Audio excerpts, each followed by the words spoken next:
let's get to our friend Luke Gazdic, the Sportsnet analyst, the former Edmonton Oiler. Luke, the Edmonton Oilers are in the Stanley Cup final, and that's pretty damn cool. It's awesome, guys. Honestly, it's a great day to be an Oilers fan. I'm happy. I'm also a little fired up too. So I'm going to start there. First of all, PK doesn't know what he's talking about. He went stars in 6. So PK, put an egg in your shoe, beat it. Second of all, I don't know if Canucks fans listened to this when they were trolling when the Oil absolutely dusted them. They were. My account still will not stop with Canucks trolls. My tweet last night on Twitter just saying congrats Oil Country. I'm going through Instagram message requests here now, and the amount of hate and absolute, it's the most garbage, gibberish trash I've ever seen. Canucks Twitter, you're an absolute joke. Your team's a joke. You're a bunch of losers. So the Oilers are going to the Stanley Cup finals, and I hope you guys are having fun watching it on TV and watching me on the panel, because you guys are not there. So have fun with your little whining tweets, tweeting at me, telling me I'm a homer. The Edmonton Oilers are going to the Stanley Cup final. Let's go. Go off, Gaz, as someone just said in the comments. I love that shit so much. Last night, it was not a Picasso, but what I love about this Oilers team right now and the magic of this run, all 4 wins in this series had a distinct and different hero. McDavid, game 1, OT winner. Matthias Janmark, shorthanded, game winner. The Nuge game, 2 for 93. And then last night, it was Stuart Skinner's statement win. Gaz, the teams that go on runs like this, you need to have these kind of come from nowhere games from guys. It can't just always be the stars. And that's what's giving this run a magical feeling for me. On any night, it can be anyone. Yeah, it's unreal. It's a different guy every night. It's guys that you wouldn't expect stepping up to the plate. I always thought in the back of my mind, Stu was, not in the back of my mind, in the front of my mind, Stu was a big X factor in this playoff run. But one thing he needed to do, or at least start doing, was steal a game here or there, win a game that the team has no business winning. And I don't want to say they had no business winning it last night, because they certainly gave themselves a chance, but 10 shots isn't great. But he certainly stole that one last night. Yeah, man, you're right. Whether it's depth guys, whether it's your penalty killing off 27 in a row, it just feels like the entire team is kind of bought into this. And listen, I haven't been a part of an NHL playoff run this long. I was a part of many in the American Hockey League. And I can tell you one thing, being a black ace or being outside of the team, sitting in the press box watching games, it's not easy to jump out of the press box and jump right into the lineup. Ryan McLeod and Corey Perry come out of there into game 5 with 0 points, playing with Leon. They contribute right away. Brownie didn't play the entire LA series. He comes out, plays unreal, starts killing penalties, getting his legs going in Vancouver. And I just feel like it's like this next man up mentality where Philip Broberg comes out and plays some solid hockey. I just feel like everyone's kind of bought into this, man, and it's fun to watch. Yeah, it's remarkable. The city was absolutely on fire last night. I want to go back to what we saw in the 3rd win of this series, and it was the Ryan Nugent-Hopkins game. And earlier on in the day, it's kind of funny how it all lined up. The one common theme that reporters were asking different Oilers about was Ryan Nugent-Hopkins and what he means to this team. I mean, only guy in the top 6 who consistently goes and kills penalties. Big part of the power play, gets the job done at 5-on-5, especially defensively. But his teammates are just always talking so glowing about him. What is Nuge like as a teammate? What makes him so lovable to these guys? So you want to know what makes Nuge great is he's a coach's dream first and foremost, but he's a dream as a teammate as well. And I say it in this way because you know what you're getting every day with Nuge. So you'll see it in young players a lot, where maybe it's the effort, maybe it's the execution, maybe it's the mood. You never know what you're getting from some guys on a day-to-day basis. I was at fault of that sometimes too, where, if we lost the night before and I was -2, I had a tendency to carry that into the next day, especially when I was young, right? It wasn't until later in my career where I got some sleep on it. And then the next day I'm like, okay, let's come in with a better attitude. Some days, some guys just don't work. Some guys, it's just, you never know what you're going to get with Nuge. You know what you're getting every single day with this guy. He has a routine, whether it's on practice days, game days. I was dying. Who interviewed him after? Was it Kyle Bukauskas? And he asked him about if his day was any different today. And he just went, no, it's just standard game day routine. And that's Nuge. Like, he gets to the rink, you know exactly what you're getting. I sat beside him in the dressing room for my entire time there. And he's just consistent, man. He is very dry. He loves to smile. Like, he's the best. He truly is the best. And man, like, that picture right there puts a smile on my face. Like, I got to be down there last year during the playoffs. I went down to the room just on the morning of a skate. And like, he was one of the first guys, if not the first guy, that came over and gave me a big hug and, asked me how I was doing and all that. He's salt of the earth. The amount of time he's been there and the crap that he's had to put up with in the 12 years or whatever it is, 12 years that he's been there is crazy. So I can't say enough good things about him. The Stars offense really just went away for the most part. Like, Jason Robertson finished with 3 goals, but they were all in one game. Pavelski and Duchesne didn't even register a point. Was that that's obviously very surprising? What do you think the Oilers did to prevent them from kind of going off?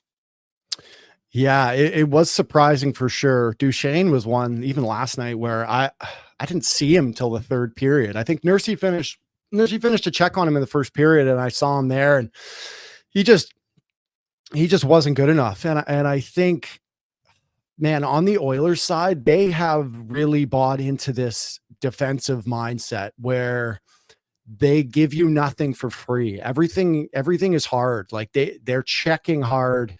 It's not easy to play against Matthias Ekholm and Darnell Nurse in the D zone these days. Like, at least, they're meeting guys in the battle, meeting guys in the front of the net. There's no too many easy goals against the Oil these days. And when Stu's playing the way he is, Liam, it's not an easy thing to score goals against the Oil these days. You'll see, like, even in transition, when they got quick breaks, when there was a turnover and they turned it the other way, you could see the Oiler forwards were just on their horse sprinting back into the zone. It's like taking away time and space. And I feel like they just did such a good job of that.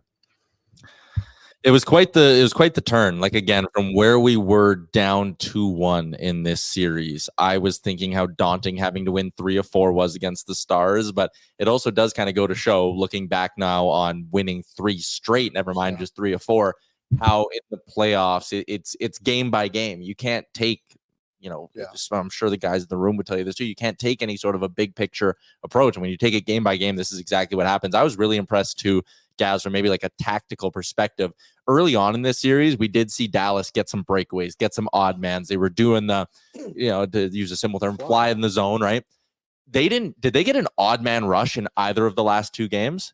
I don't think I remember them getting a 2-on-1 or a breakaway that wasn't like immediately contested in some way. You touched on the commitment to defense, but it really is something that I think has been a difference, not just from early on against the Kings, but from years past as well. Like, it really does feel like there's a buy-in that's on a whole different level. And I think Nobby deserves a ton of credit for that.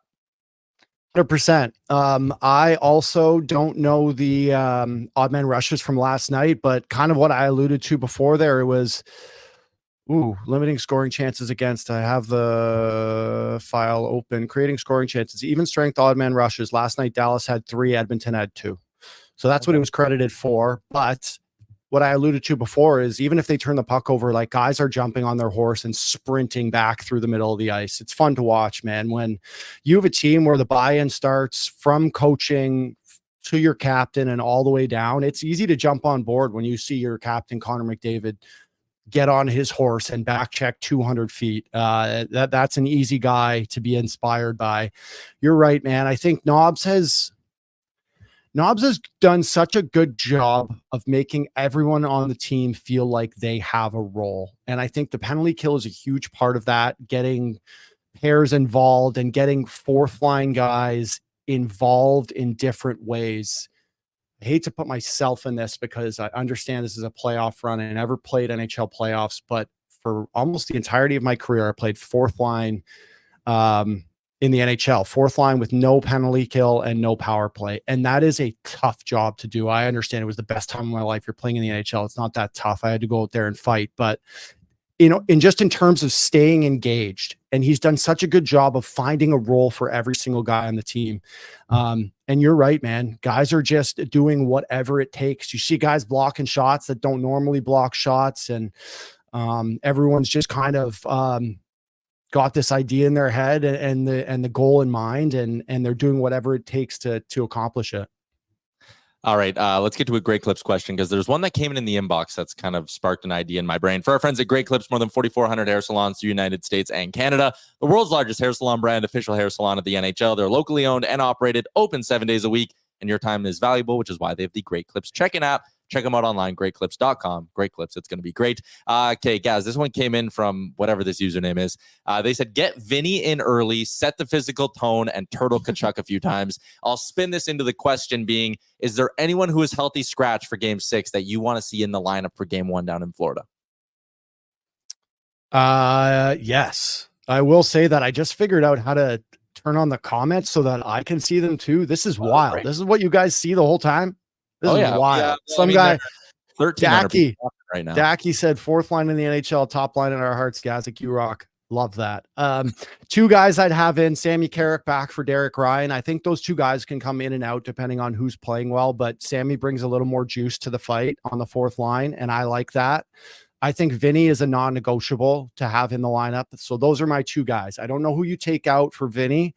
I'm sure you can guess in your head the one or two guys that comes out for him, but Vinny's a non-negotiable for me, and as is Sammy. It's going to be interesting to see Florida, man. Like, they want to drag you into the fight, but if they want to play that style of hockey and have Edmonton, have a response, but if they want to play a little undisciplined and put Edmonton on the power play, they're going to let them know in the first two games that this is going to be a tough series for them if they're going to do that. So I want to see how they manage that. And I think guys like Vinny, guys like Sammy, guys like Evander Kane are going to be huge in this series, because there's no deterring from guys on Florida. They don't care. So, like, it doesn't matter if you had me or George Larocque or whoever in the lineup.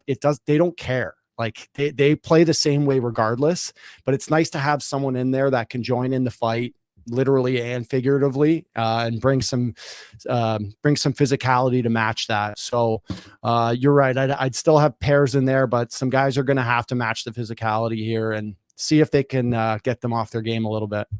I like that you have the comments now, because this is what it is like every single time you join the show, which is why we love having you on. The people go nuts for you. Will we see you in Edmonton? Okay, so it's not finalized, but what is in the works is very cool, what I'm going to be doing. So I can't tell you yet, but there's a very good chance. I will be out there, and I will be very close to the action. That's all I can say, but I'll let you know what I'm doing, and you can announce it to the show on here, because it is awesome. Let's fucking go. And then we did actually have one more. This one came in. Has Gaz been asked if ON qualifies as the Edmonton meat? Can you just let BX know we're cool with him? We have no problem with him. Listen, I'll tell you this. He's only talking about a couple people in particular. I'm not one of them, and you guys aren't one of them either. So that's it. That's all I'll say on that. Gaz, as always, man, appreciate your time. And next time we chat with you, it's going to be, man, getting ready for a Stanley Cup final game in Edmonton next week. That's fucking awesome. Yeah, F&A, man. By the way, sorry, these comments are distracting me. I am not between the benches. I'll tell you that. I'm not between the benches, but always a pleasure, guys. Go Oil. See you, Gaz. There you go. Luke Gazdic, former Oiler. I can't wait to find out what he's doing, Liam. I know. Wow. God damn, this is just awesome shit. I love how people are now speculating who BX2 is talking about. Oh, boy. What's up, Nation citizens? If you like that video, then you need to be subscribed to the Oilers Nation YouTube. Podcasts, live shows, exclusive interviews, and analysis. Everything you need from your favorite voices at Oilers Nation. And you don't want to miss any of it, so hammer that subscribe button.